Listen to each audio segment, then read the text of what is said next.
Exactamente, la enanita como pretexto para contar la historia de un empresario mexicano en el siglo XIX, en la tierra del capitalismo salvaje, que ya era entonces Estados Unidos. Sí, la enanita y su manager son representaciones del siglo XIX, que es lo mismo que decir que era el momento en el que Occidente se estaba inventando en Estados Unidos, ¿no?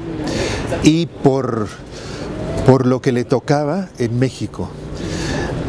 Ahí empezaban a convertirse Estados Unidos y México en los países que son hoy.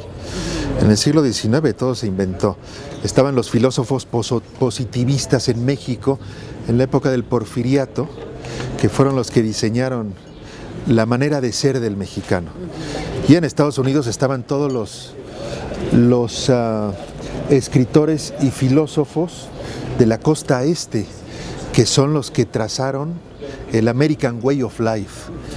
Y exactamente ahí, cuando se estaba diseñando todo esto, llegaron Cristino Lobatón y la enanita Zárate a conquistar Estados Unidos. Sí, se da cuenta de que la política es básicamente engañar con talento, y en cuanto tiene una oportunidad de hacer algo más interesante, como es montar las empresas que va montando a lo largo de la novela, como es el manejo artístico de la enanita, luego su entrada al freak show, ¿no? Freak show con la después compra un tren y ahí se le ocurre que ahí puede montar un negocio para llevar el opio de pueblo en pueblo en Estados Unidos, que es precisamente el antecedente del narcotráfico, ¿no? O sea, era el empresario total. Claro que el empresario total se desencanta de la política porque ve muchos más frutos en sus empresas, hasta que se aburre de sus empresas y entonces regresa a la política, sí, como es el caso de Donald Trump. Yo creo que Cristino Lobatón es el predecesor de Donald Trump. Bueno, esta novela parte evidentemente de una historia real, como es la de Lucía Zárate, que es una liliputiense mexicana, veracruzana, que efectivamente fue una superestrella en la Feria de Filadelfia, en la Feria Universal, y después se convirtió en la vedette más importante en Estados Unidos, lo cual es también una metáfora. El personaje más importante mexicano en Estados Unidos a finales del siglo XIX era una enana. Esta enana, que es un personaje real, me sirvió como fundamento de la novela que es El cuerpo eléctrico, ¿no? Esta enana necesitaba un manager, y este manager, también esto está basado en la historia, pues tenía que ser veracruzano, porque fue un veracruzano el que llevó a Lucía Zárate con Porfirio Díaz, y a partir de ahí a la gente que rodeaba a Porfirio Díaz se le ocurrió que podía representar a México en la Feria de Filadelfia, lo cual es una locura. ¿A quién se le ocurre mandar como representante de un país a una enana? ¿Qué mensaje estás mandando? Sí, porque era mucho más atractivo el negocio que tenía, ¿no? Yo no estoy seguro de que odiara a Veracruz. Yo creo que llegó un momento en su vida en que ya no podía regresar a Veracruz, estaba demasiado comprometido con sus negocios en Estados Unidos, y además se había dado cuenta que lo valioso que tenía su pedigrí veracruzano era el aspecto indígena, que tenía mucho más juego en Estados Unidos que en Veracruz, donde tradicionalmente se ningunea hasta la fecha a los indios, ¿no? Sí, es lo que tenemos los provincianos. Yo soy un provinciano veracruzano como Cristino Lobatón. Yo fui un niño de pueblo y toda mi vida he arrastrado esa condición. Bueno, digo arrastrado y estoy siendo injusto. También con frecuencia soy aupado por esa condición, ¿no? El haber sido un niño de pueblo me ayuda a comprender mejor mi vida en las metrópolis donde he ido viviendo. Yo creo que a Cristino le pasó exactamente lo mismo. Al ser un pueblerino, tenía que estar mucho más atento que los cosmopolitas a la hora de enfrentarse a la vida, ¿no? Yo creo que la condición de pueblerino, más que ser un lastre, es un plus, porque te hace estar atento todo el tiempo. Pues Cristino Lobatón yo creo que es el arquetipo del empresario de cualquier sitio. Tenía sus particularidades mexicanas.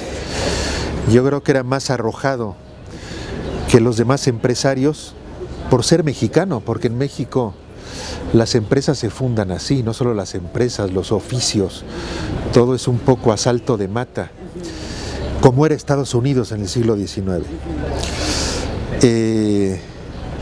Lobatón cae en un territorio en donde su condición de empresario de origen mexicano pues florece perfectamente. Hoy está mucho más cuadriculado que entonces. Ahora se inventa ya poco en todos los territorios. Ahora hay que ir según las reglas, ¿no? Todo está reglamentado. Entonces todo se inventaba. Sí, dos mujeres con sus características especiales, digamos, ¿no? Un poco como él. Él era un hombre aparente de facha normal, pero era uno más de sus freaks, en realidad. Solo que a él le ayudaba el empaque, digamos. No tanto como a la mujer hirsuta, ¿no? Que era encantadora, según se entiende por la novela, ¿no? Son dos mujeres exóticas que ayudan a un personaje exótico a encumbrarse, ¿no? Todo se lo debe a ellas, ¿no? Y probablemente hay una tercera que es su madre, que es un personaje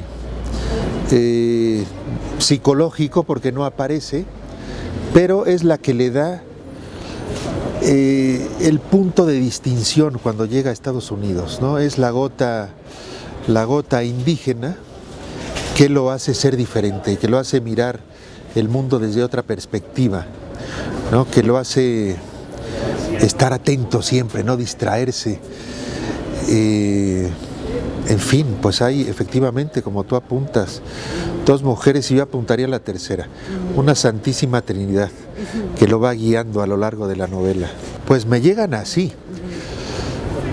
El origen de la novela es La Enana, por supuesto, que me llegó por un amigo, Sergi Pàmies, un escritor catalán, que me dijo: tú que escribes personajes torcidos y te encantan, mírate la historia de esta enana.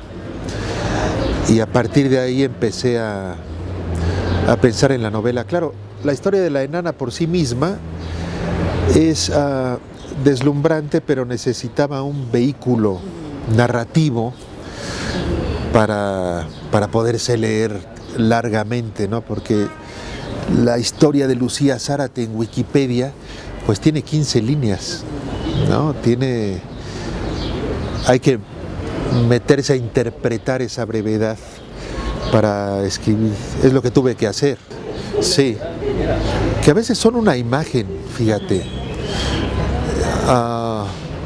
De Lucía Zárate me impresionó, en cuanto la busqué en Google, me impresionó una foto que hay, que está ahí con su manager, ya está subida en un pedestal y es efectivamente pequeñísima. Es increíble. Es menos que nana y además estaba proporcionada, era una mujercita. Y esa imagen me voló la cabeza. Luego, a partir de ahí, hay que construir el personaje, pero yo creo que esta novela nace a partir de la enana, como la anterior nace a partir del heredero de Moctezuma, que está ahí con su capa de plumas en una ciudad como Barcelona en los años 60, ¿no? Diciendo que es el descendiente directo del emperador mexicano. Habían pasado 500 años. Me costó mucho trabajo dar con la abertura por donde me iba a meter, porque tenía la historia hecha, pero no sabía por dónde meterme. No, Los novelistas solemos, o yo cuando menos, suelo meterme a las historias no por la puerta, que es como lo hace un historiador, sino por la ventana, que es la mirada oblicua que debe tener la novela desde mi punto de vista. Y con esta historia no sabía en realidad por qué ventana meterme. Y mientras la escribía fui a la Universidad de Lovaina en Bélgica a asistir a una ceremonia de doctorado de una estudiante que estaba haciendo una tesis sobre mis libros. Y terminando la ceremonia, se me acercó una de las profesoras de la universidad y me dijo: tú que eres veracruzano y escritor, te voy a enseñar a un veracruzano que también era escritor, cuyos textos están aquí en la universidad.